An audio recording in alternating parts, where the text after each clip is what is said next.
तो कांग्रेस की चुनाव समिति में कितने मुस्लिम, कितने दलित, कितनी महिलाएं? यूं तो कांग्रेस पार्टी हमारे देश की सबसे पुरानी पार्टी है और आज की तारीख में भी देश की सबसे बड़ी विपक्षी पार्टी है। दलितों, अल्पसंख्यकों, महिलाओं के बारे में खूब सारी बातें करती हैं। लेकिन दलितों, अल्पसंख्यकों और महिलाओं को लेकर कांग्रेस पार्टी का नजरिया उनके प्रतिनिधित्व से साफ हो जाता है कि कांग्रेस पार्टी आखिर इनको देती क्या है। हाल फिलहाल में कांग्रेस ने अपनी इलेक्शन कमेटी का गठन किया, कांग्रेस का चुनाव समिति का। कांग्रेस में ये बड़ी मजबूत और बहुत ही हम कह लें कि कांग्रेस पार्टी की एक महत्वपूर्ण संस्थाओं में से एक है कांग्रेस इलेक्शन कमेटी। इसमें कितने अल्पसंख्यकों को जगह दी गई है, कितने दलितों को जगह दी गई है, कितनी महिलाओं को जगह दी गई है, उसके बारे में हम आपको विस्तार से बताएंगे।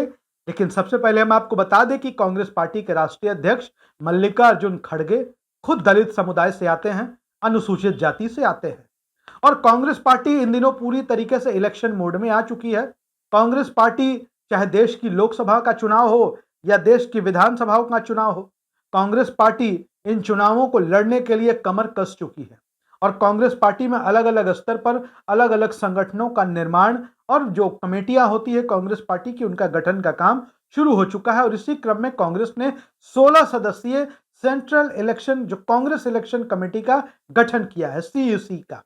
और कांग्रेस इलेक्शन कमेटी का काम हम आपको बता दें कि कांग्रेस पार्टी में जो टिकट बंटवारा होता है, जो टिकटों का वितरण होता है, उसमें सूची पर जो फाइनल मुहर होती है, अंतिम मुहर जो होती है, वो यही कांग्रेस इलेक्शन कमेटी लगाती है। और कांग्रेस इलेक्शन कमेटी में जिन नेताओं को जगह मिली है, सबसे पहले हम आपको उनका नाम बता देते हैं कि कांग्रेस पार्टी ने जिन 16 लोगों को जगह दी गई है, उनमें मल्लिकार्जुन खड़गे, सोनिया गांधी, राहुल गांधी समेत तमाम वरिष्ठ नेताओं का नाम शामिल है। अब इसमें हम बात करते हैं कि कितनी महिलाओं को जगह मिली है। कांग्रेस पार्टी हमेशा से महिलाओं के प्रतिनिधित्व की बात करती है, महिलाओं के सशक्तिकरण की बात करती है। तो आपको बता दें कि 16 सदस्यीय इस कमेटी में कांग्रेस पार्टी ने 3 महिलाओं को जगह दी गई है। सबसे पहला नाम तो कांग्रेस पार्टी की पूर्व अध्यक्षा सोनिया गांधी का है। दूसरा नाम पूर्व केंद्रीय मंत्री अंबिका सोनी का है। अंबिका सोनी पंजाब से आती है, राजीव गांधी के वक्त से वो राजनीति कर रही हैं, बड़ी नेता रही हैं एक जमाने में कांग्रेस की। अमी याज्ञनिक का नाम है, बड़ी अच्छी वक्ता हैं, बराबर बोलते हुए आपने इनको टीवी पर भी देखा होगा, राज्यसभा में भी देखा होगा। और इन महिलाओं में ये 3 सद महिलाओं का नाम इस सूची में शामिल है। बात कर लेते हैं मुस्लिम सदस्यों की। तो आपको बता दें कि उत्तर प्रदेश से आने वाले पूर्व केंद्रीय मंत्री, बड़े कानूनविद हैं, देश के जाने माने अधिवक्ता हैं, सलमान खुर्शीद उनका नाम है। डॉक्टर मोहम्मद जावेद जो सांसद हैं बिहार की किशनगंज लोकसभा सीट से, उनको भी कांग्रेस की इस महत्वपूर्ण कमेटी में जगह दी गई है। बात कर ले दलितों की, तो अनुसूचित जाति समाज से कांग्रेस पार्टी के राष्ट्रीय अध्यक्ष मल्लिकार्जुन खड़गे का नाम है।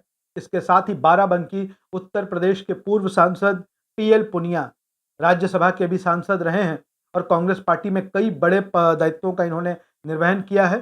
पीएल पुनिया नौकरशाह भी रहे हैं, बड़े आईएएस अधिकारी रहे हैं। 2 दलित समुदाय से नेता हैं, मल्लिकार्जुन खड़गे और पीएल पुनिया।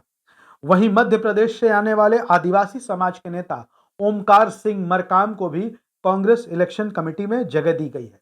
जबकि गुजरात से आने वाले मधुसूदन मिस्त्री जो बढ़ई समाज से आते हैं, पिछड़े समाज से आते हैं, उनको भी कांग्रेस पार्टी ने अपनी इस कांग्रेस चुनाव समिति में जगह दी है।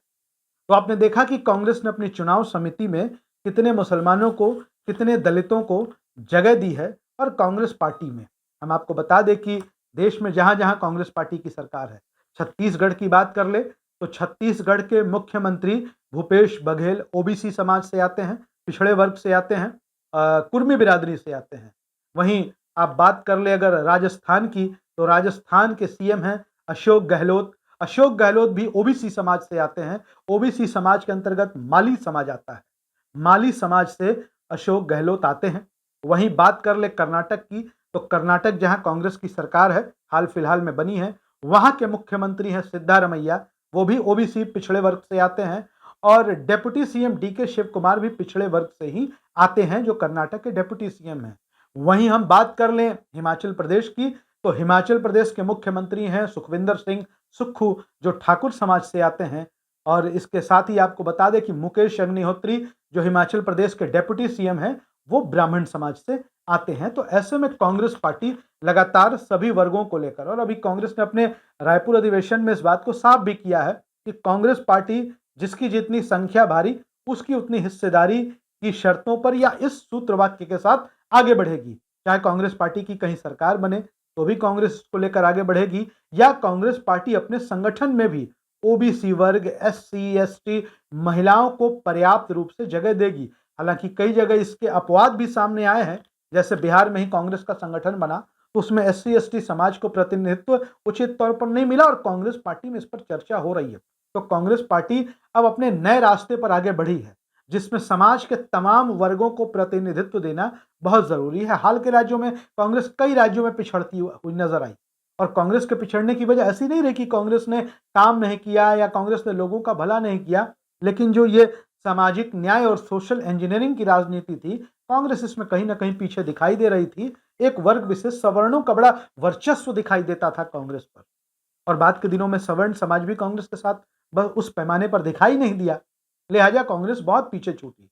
अब कांग्रेस ने अपने ढांचे में बदलाव किया है और हर समाज को आगे लेकर आगे बढ़ रही है, और कांग्रेस इलेक्शन कमेटी में नेताओं की जो चेहरे हैं वो उसकी बानगी है। वैसे कांग्रेस पर वोट बैंक की राजनीति का आरोप करने वालों को यह समझना चाहिए कि कांग्रेस ने डॉक्टर मनमोहन सिंह जैसे शख्स को 10 साल तक इस देश का प्रधानमंत्री बनाया, और अब इस देश में सिख वोट बैंक कितना है ये हमें आपको सबको पता है। खैर, हमारा वीडियो अच्छा लगे शेयर करिएगा, अपनी राय जरूर लिखिएगा। धन्यवाद।